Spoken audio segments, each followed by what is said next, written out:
This is question 3 for the chapter test, for the chapter 6 chapter test.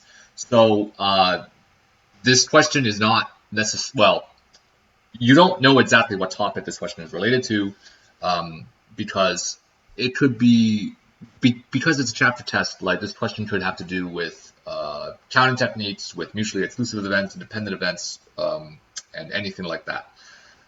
So with that being said, since it's from like the chapter test, we have to use all of the knowledge, the probability knowledge, and all of the tools at our disposal.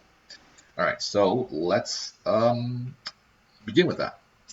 Okay, so this question says a die is rolled 10 times. What is the probability that a prime number will be rolled every time? Okay, so first we're going to define our event, because we always do this. You gotta define your events if you're going to use any like letters to represent them. So we're going to let n be rolling a prime. And since we're dealing with probability, we're going to whip out the good old probability, fundamental probability equation, which is this one right here. And we have to consider the outcomes of our event, how many are there, and the number of total outcomes. So like I always say, we're going to try and find the total number of outcomes first, and that's pretty easy. It's a die. There's 6 faces, so the total number of outcomes is 6. Because we're rolling a prime on the die, we need to think about our prime numbers.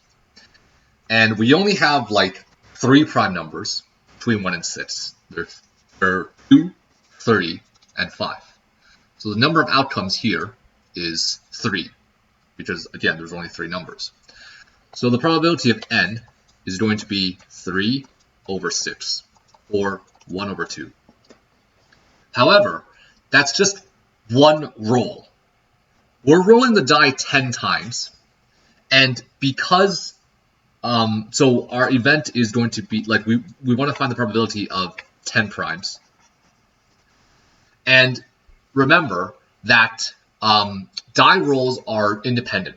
Like if I roll a 1 for my first roll, the second roll's probability of like rolling a 1 is still going to be 1 over 6, because the die doesn't remember what the previous roll is. So because these events are independent, we're going to take this 1/2 and just multiply it by like 1/2 10 times.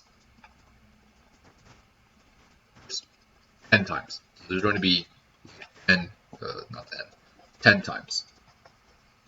So because of that, this is going to be equal to 1 over 2 to the power of 10.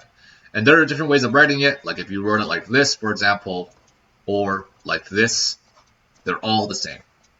But that is how you do this question. So this is what I meant when I said this is like a chapter test. You need to use or combine, I guess, different like probability concepts. Here we combined counting techniques with independent events, because you need to like remember that these are independent events. Rolling a die several times, each event is independent, to know to multiply these probabilities.